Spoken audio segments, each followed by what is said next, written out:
Poor Mary Maher, A Tale of 98 by Charles Joseph Kickham. Oh, I remember her sad story well. I was intimate with her in earlier days, and had often heard my mother tell her piteous tale. Strange too, in despite of all her singular peculiarities, I had had a child's love for Mary. She was so sadly gentle, so touchingly kind to everyone. This is her true and unexaggerated story, as gathered from her friends and from her own lips, in those moments when she could be got to speak of the past. Mary was but 18 years old in the year 1798. She was the daughter of a decent and honest farmer who held land under one of the trenches outside the little village of Ballinakil in the Queen's County. Her mother had been dead some 3 or 4 years, and she matronised the little household of her aged father and 2 brothers, both lads younger than herself. It was a rich harvest evening. John and his 2 sons had walked out in the glare of a crimson setting sun, and were examining the state of the corn, then hanging out in heavy brown ears and just ready for the hook. They were arranging the portion of the field to be first reaped, and a gentle contention had arisen between the sons, James and William, and their father. There were no labourers to be had for love or money. They were all either out on the hills with the boys, or else hiding from the gaze of the informer and the yeoman. The dispute, therefore, had reference to the father's working as a reaper with his sons, which he said he would do, and the boys' determination to do it between them without his assistance. As the 3 men and poor Mary stood grouped there, arranging for the morrow's reaping, they were interrupted in their little plans by the clattering of horses' hoofs and the sound of a bugle near at hand. A troop of yeomanry was approaching. Startled in their innocent conference, they looked at each other, and then at the approaching soldiery. Old Maher, with a reverential movement, crossed himself, and with conscious innocence said to his children, "I wonder what mischief are the bloodhounds up to now?" And poor Mary noted that as he spoke, her brothers were silent, and looked meaningly and seriously at each other. The next moment the little field they stood in was surrounded by a party of yeomanry, and their officer, alighting from his horse, demanded in a loud voice if John, James, and William Maher were there. The old man answered, "Sir, we are all here." "Then," replied the officer, "you 3 are the king's prisoners." Poor Mary uttered a scream. She had witnessed enough of the horrors around her not to dread death in that word prisoner. Her scream drew upon her the attention of the officer, whose stern business countenance relaxed into a playful smile as he gazed upon the humble peasant girl, whose natural attractions were heightened by the tender grief which shadowed over her features. Indifferent to her sorrow, he dared an unmanly jest at her beauty, and seconded his words by a familiar throwing of his arm round her waist, uttering assurances that she had nothing to fear. She impulsively drew back from him, while her father, aroused to the desolate and unprotected position of his only daughter, stepped between her and the would-be military gallant. But, at a word from the latter, the father and sons were secured, bound, and placed under guard. Then it was that the Mahers were informed of the guilt imputed to them. The two sons had taken the united oath. There could be no mistake as to the fact, said the officer, for the man who swore them in has turned king's evidence, and now searched the thatch, addressing himself to his followers, for the 3 pike heads concealed there. The soldiers advanced as ordered, and from the thatch produced the concealed spearheads. The fact of 3 spears being there implicated old Maher as well as his children. Such evidence was conclusive in those times and with those judges. Mary Maher stood stupefied with grief, bewildered with the suddenness of her misfortune. She had lost the power of words. Her eyes stared. Her hands, at first clasped closely in each other, now fell helplessly by her side. The officer, with seeming courtesy, led her unresistingly into the house. Then it was that old Maher, suddenly looking round, missed her from his sight and caught the receding form of the officer pushing her before him into the house. The old man drew a quick breath, and with a wild and desperate bound plunged into the doorway after them, and his guards pursued him. What sight met his eyes there was never known, but his guards found him, with his 2 upraised and manacled hands raised conjointly above his head, preparing for a second blow, having already given one, beneath which their officer had fallen to the earth. A sabre blow and a thrust from the foremost yeoman finished poor Maher's earthly career. He lay a lifeless corpse across his own threshold. Outside that threshold, his sons were closely held prisoners. Within it, his daughter lay unconscious of the horrors accumulating around her. The sequel may be briefly told. Mary, as an act of mercy, was carried away a prisoner with her wretched brothers. Old Maher's corpse lay for the day, steeped in its own blood, upon his own floor, until late in the dead of night, some kind friends ventured to afford it the mockery of a funeral. Meantime, the county was apprised of the crimes and fate of the Mahers by the blazing ruins of the little rick, which had been gathered into the haggard and the ripe cornfield they had been planning to reap. The following day his sons underwent the needless formality of a court-martial trial. The usual sentence of death in such cases was commuted to one of transportation, and they were sent direct from the court en route to a then well-known barrack situated at Passage in the county Waterford, called New Geneva, where a ship laden with hundreds of their countrymen was swinging at anchor. Mary was now alone. The deep stupor, the almost idiotic listlessness which had hitherto marked her deportment, appeared to suddenly vanish, as, with a wild and prolonged scream, she leaped from her knees into an erect position, and, having for a moment gazed searchingly into the empty space where her brothers had lately stood, and standing there, had wept a last farewell upon her cold and senseless forehead. She confronted the tribunal before which her brothers had been tried, and in whose presence she had hitherto remained as one in a dream.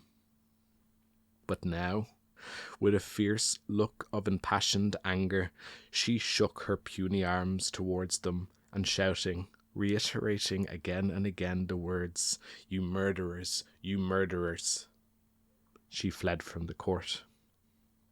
That night, the pale moon shone gently down upon the earth, and its rays, which fell upon the black and burned rafters of poor Maher's once happy cottage, and the ashes of his cornfields, pointed out, amid those mouldering ruins, the shadow-like form of some sad and weeping spirit, who came there to sorrow alike for the afflictions of the oppressed and the crimes of the oppressor. Poor Mary, when she fled from the court, friendless and alone, forgot she had no home, and her feet, from habit and without reflection, turned to the spot that had sheltered her in youth and nursed her in infancy. There, all was desolation. The outward form of everything was changed, but as yet Mary's nature was unaltered, and, as she thought of her banished brothers and her murdered father, the bitter memory awoke the innate piety of her soul, and, with the tenderness of Catholic affection, she signed the cross upon her temple, and dropping upon her knees, poured forth from the very depth of her heart a prayer for the spiritual repose of her parent, with utterance soft and subdued as the gentle light that surrounded her. There was another shadow hovering at the far side of the garden wall, and regarding her, as she prayed, with the tenderest interest. One who had followed her there as a protector, and whose heart bled responsive to her sorrows. One who in after years and in old age was wont to weep manhood's tears when he related how he saw that gentle girl and heard her sweet prayers ascending up to heaven upon that glorious night, and in the midst of the gloom of the blackened walls and the ashes of her home. George Moore was there. He had been the playmate of her brothers, had grown up beside her.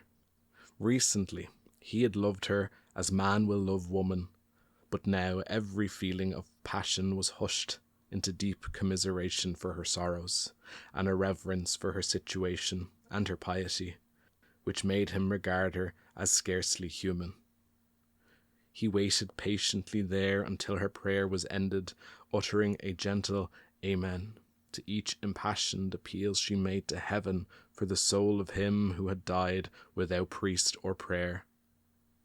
Then, with a quiet pronouncement of his own name and hers, that she might not be surprised by his too abrupt appearance, he came to her side. George Moore is here to pray with you and help you, Mary Maher. She extended to him her hand and exclaimed with quickness, George Moore, George Moore, Mary Maher is a desolate girl this blessed night, and it was kind of you to think of her. Evidence of sympathy with the unfortunate ever soothes affliction, and Mary felt that night the deep luxury of honest friendship, if she felt no more.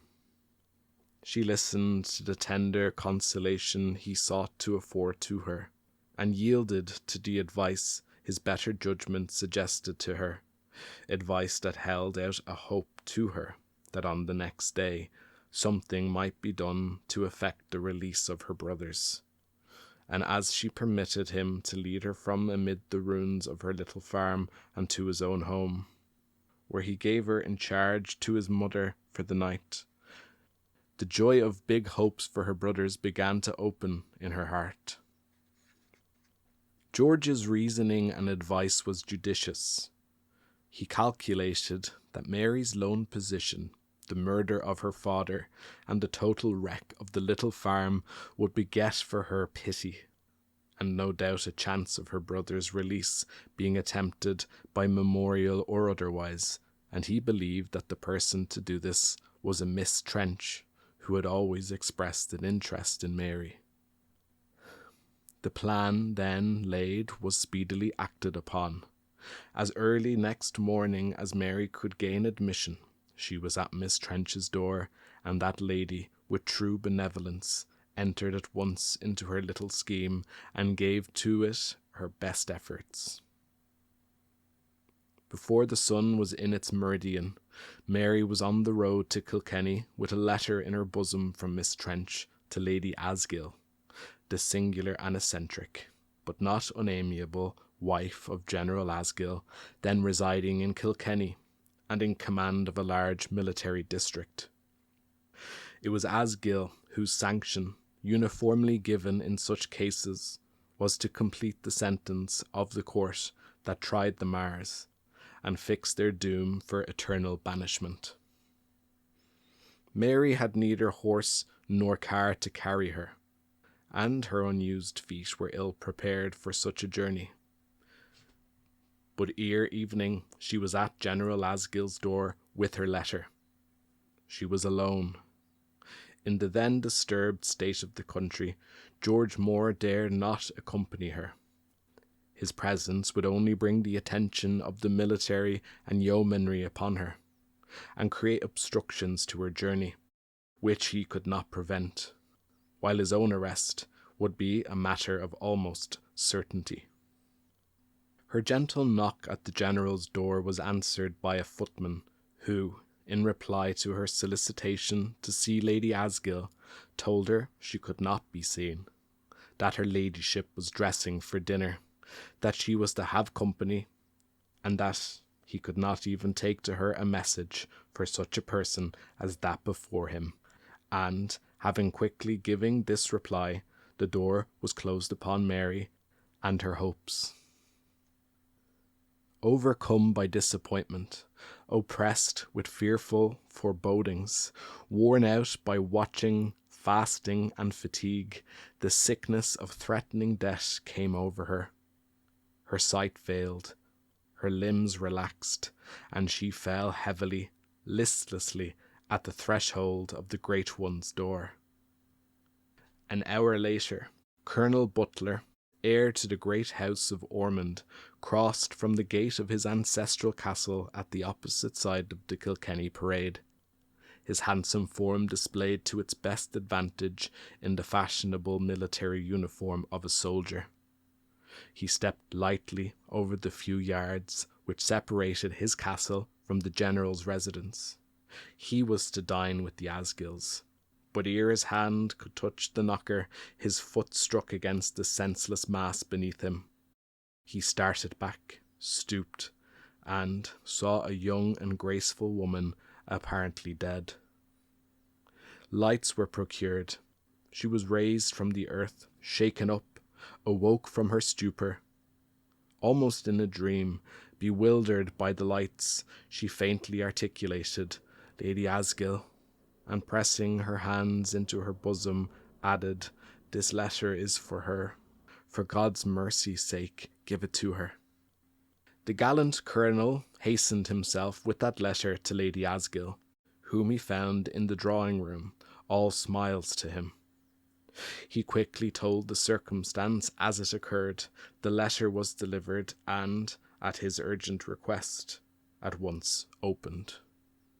That letter told the story of poor Mary's misfortunes gracefully and tenderly, as woman can best tell woman's story.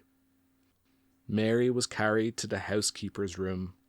Lady Asgill herself came to her and quickly afforded the best restorative, the assurance that she would at once urge the General to comply with Miss Trench's request.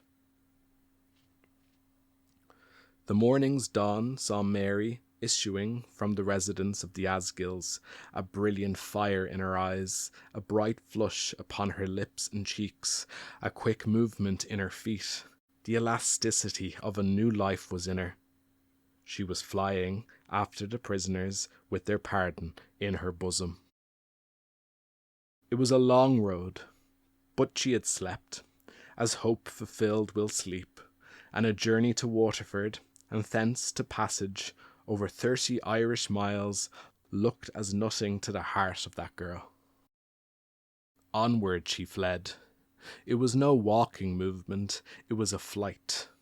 The sun had set, when, with blistered feet, she stood upon the bridge of Waterford, and inhaled the invigorating breezes which blew in from its harbour. This roused her with an intoxicating power. But it was only a temporary excitation. Again frail nature sank. The broad sheet of the waters of the Suir glared upon her eyes. That grand quay seemed to turn round and stand between her and the mouth of the harbour, in whose direction she had strained her eyes, because the tollman had just answered her inquiry, and told her Geneva barracks are down there beside the little village of Passage. Again she fell, but this time not into complete insensibility. The tall man guessed her mission. He had seen others such. She was, no doubt, the wife or child of some poor croppy down in that fearful hulk prison outside Geneva. He had her carried to his own home, where his wife, learning her sad story, tended her gently, and having argued her out of all attempts to reach passage that night by assuring her she would not be permitted to see any of the authorities at so late an hour, and by offering to accompany her own self next morning at the dawn of day, she again won a few hours' sleep, and the toll man's wife watched her as she slept, and told the toll man afterwards how the poor, heartbroken and worn-down girl smiled in her sleep, no doubt dreaming of her brother's joy when she would carry to them the pardon she had so gloriously won. Morn broke. Another glorious summer day, with its scorching sun and clear sky, opened upon unfortunate Ireland. Mary was up with its dawn, and again upon the road with the warm-hearted Waterford woman by her side, cheering her on, and now, then looking down at her swollen and blistered feet, from which the intolerable shoes had been removed. Mary had no money to pay for horse or car, and even if she had, she could not procure them. Every horse that was known to be in that part of the country had been pressed for the use of the soldiery. The morning bugles were playing their merriest tune in the barracks beneath that fearful hill that then terminated the road to Passage, and at the same moment that their sound broke upon Mary's ear, a glorious sight opened upon her eyes. The broad river that looked almost a sea, miles across, and the little villages of Ballyhack and King's Bay, studding the far edge of the water with white houses. Lower down, the massive fort of Duncannon, with its cannons and its red flag flying in the breeze, while anchored out in the middle of the river lay a noble-looking war vessel, its marines parading upon its deck, and its streamers floating in the wind. But in nearer to the beach, almost beneath her, was what seemed to be the dismantled carcass of a huge vessel, with a black flag floating from its stern, and a dozen soldiers gloomily passing up and down its deck, with their firearms and shining bayonets glancing in the sun. The picturesque beauty of the view before her might have waked up her heart with some joyous emotion, carrying as she did a pardon to her brothers. But there was a something so sad and wretched looking about that black hulk, which she seemed intuitively to recognize as the prison of her brothers, that instead of pleasure stealing to her wretched heart, some dull foreboding seemed to take its place, and her eyes filled with tears. But her companion cheered her on with kind words. Arrived at the little quay of Passage, they deemed their journey ended, but a great disappointment waited her there. The letter was addressed to General Johnson, and he resided not at Passage, but lower down the river at the fort of Duncannon, upon the opposite side. They must wait upon him there. They made various inquiries from soldiers and others about the hulk and its prisoners, but could learn nothing beyond the fact that the hulk was the prison, and that a deadly fever was said to have broken out amongst its overcrowded inmates. Seated in the penny ferry, the two females crossed the wide river. They asked the boatman to row them near the hulk, but were answered with a "daren't do it," and "wouldn't like to do it, even if we dare, for there is a foreign plague aboard of her, and the boys are dying there as fast as they come in." No wonder they should. Forced marches from all parts of the country in hot summer weather, and then defective food and air, with overcrowding in the hold, was thinning the rebels. Mary's heart sank within her. Still, hope whispered, William and James are strong and young, and cannot have been here more than a day before me. They will escape. The 4 men who rowed the boat across the river were rebels, but not United Irishmen. Wexford had not been sworn in, and they were from the banks on the opposite side. They, therefore, took a deep interest in Mary's simple story of her family's wrongs, and expressed it in their own homely way when they reached the Wexford side of the river, by peremptorily refusing the humble 2 pence which Mary was handing them as their fare. "No, never, by God," exclaimed one of the men. "We will take no fare from a girl in distress, and the sister of 2 poor boys in distress for old Ireland." Gallant fellows.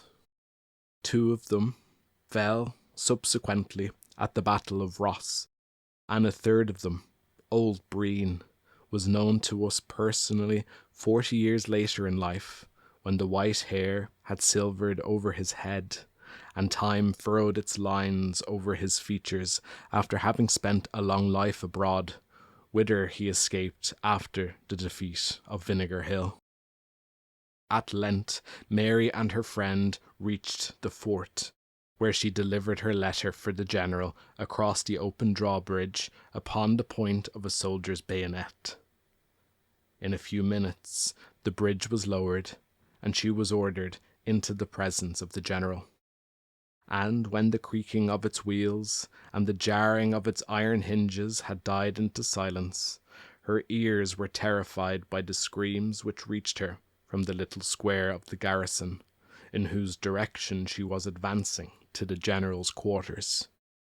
In her confusion, she had at first thought the muster of soldiers that filled the square was for some morning parade, but at a closer inspection showed her that they were drawn up in the square, their faces turned inwards towards the centre, which was occupied by a large piece of wooden framework, and from which centre the painful cries she heard proceeded.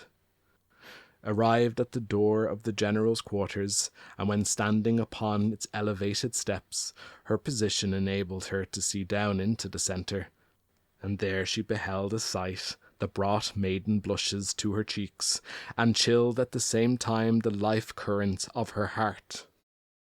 Tied to that framework was one of her own sex, her hair hanging dishevelled over her shoulders, and her white neck and body, down to the hips, where her underdress was tied round her, exposed naked and uncovered to the gaze of the rude soldiery around her, while that back was marked with many red horizontal lines, and the blood flowed down it, streaming to the ground. British soldiery were seeing a woman flogged by the orders of their general.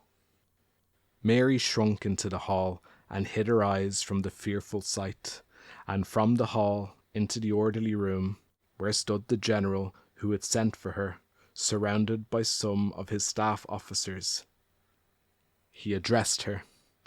"Young woman, who gave you this letter?" "It came from General Asgill, I know," was his reply, "but who gave it to you?" "Lady Asgill." "Ah," said he, "I knew there was some under influence upon Asgill, or he would never have conceded mercy to a croppy.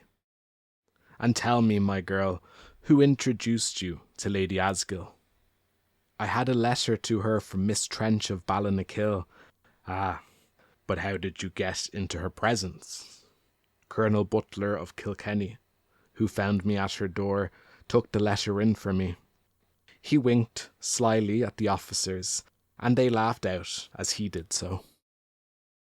"Make out a discharge for her brothers," said he to a clerk who sat writing at a table in front of a window which looked out upon the parade square, and whence these men, who were jesting over the mode of Mary's obtaining the pardon, could see without sympathy a woman suffering under the whip of a drummer timing his lashes, while one who stood near her in the intervals appealed to her to give the information he needed, but the firm creature each time refused, and again the lash flew, and the blood flowed. Mary, in possession of the discharge, flew with it from the presence of those she believed to be not men but devils in human shape. And when she got into the village, she there learned the story of the poor sufferer within. Nell of the Glen, the title by which she was then known, and is still remembered in the neighbourhood of the fort, was a poor woman who made her livelihood by selling small articles, vegetables and such things, to the soldiery of the fort. She was in the habit of passing in daily for that purpose. Upon the previous day, she was remarked making inquiries as to the number of soldiers in the garrison and the number of men constituting the guards of the points of defence upon the land side of the fort. Suspicion was at once attached to her that she was acting as a spy for Bagenal Harvey, then encamped at some distance from the fort. She was charged with the offence, denied it stoutly, and was ordered to the Triangle, that the lash and the torture should wring her secret from her. But she never peached, bore her flogging heroically, and lived for many years after to tell the tale of her sufferings, and the brutality of those who could, under any excuse, subject a woman to such a punishment. Within an hour from her departure out of the fort, Mary was again seated in the ferry boat, and her 4 oars pulling quickly against the tide for passage. Soon the gallant fellows had her beside the hulk, where they now hallooed for the guard, as the girl had a message for the commandant. The letter was handed up, and presently Mary was raised along a sort of rope ladder, and found herself standing upon the deck amidst the soldiers who guarded the prison vessel. A soldier led her down a flight of narrow steps into a small chamber, where the commandant and the doctor of the vessel were seated at a table dictating an official report to an officer who was writing as fast as they spoke. The soldier announced Mary's entrance. "Sir, the girl who brought the letter is now here."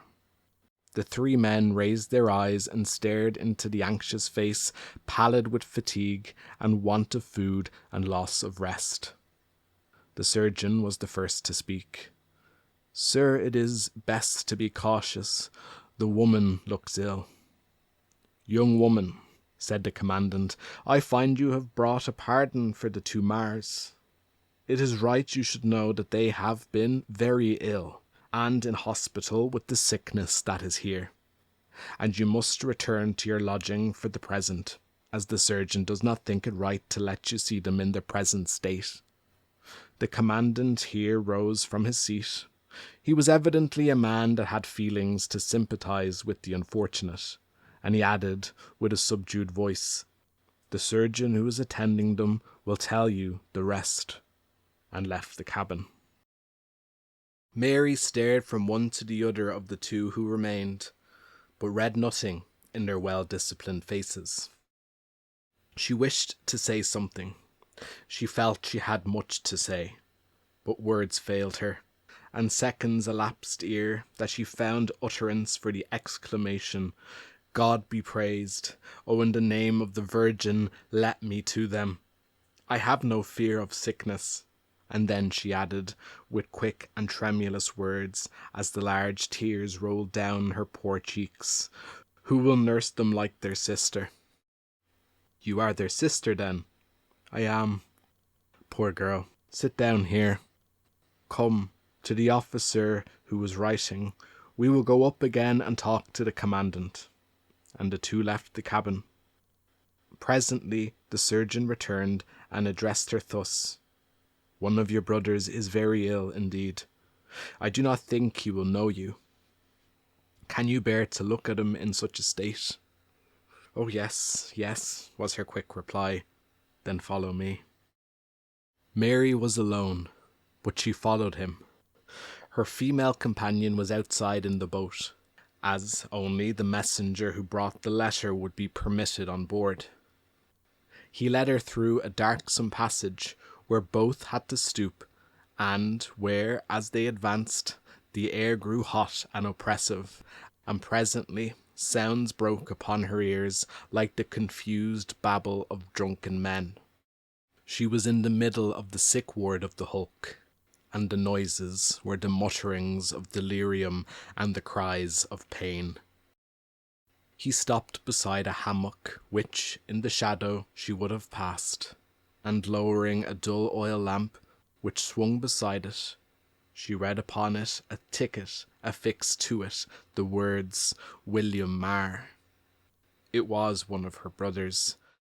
Stooping over it, she whispered, "William, dear William," but there came no answer. And then she saw by the light to which her eyes had become accustomed that the miserable boy lay there with the deep and heavy breathing of disturbed sleep, but with eyes deeply bloodshot and staring sightlessly open, as eyes never did in sleep. "Great God!" exclaimed she, "he is dying."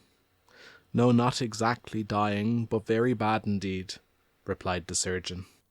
"And James, what of him?" exclaimed the terrified girl. "I cannot let you see him now," was the only reply she got.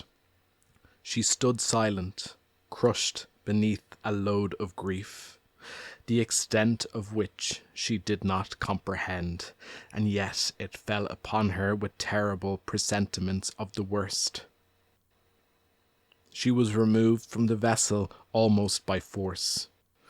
Her kind Waterford friend awaited her in the boat and carried her to a lodging. The surgeon did not show her James, for James was dead. That night William too had breathed his last. The sister, the orphan sister, she who had so toiled to save them, was alone in the world. Next morning the two brothers, placed in the one shell, were deposited in the little graveyard of Passage.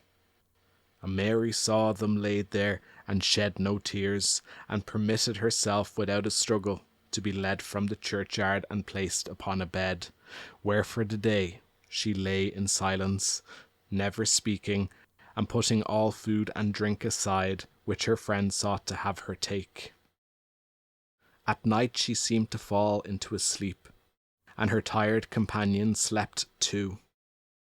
When morning came, she was missed from her bed, searched for, and found in the graveyard, where her night had been spent removing the fresh clay from their grave, until she had got down nearly to the shell.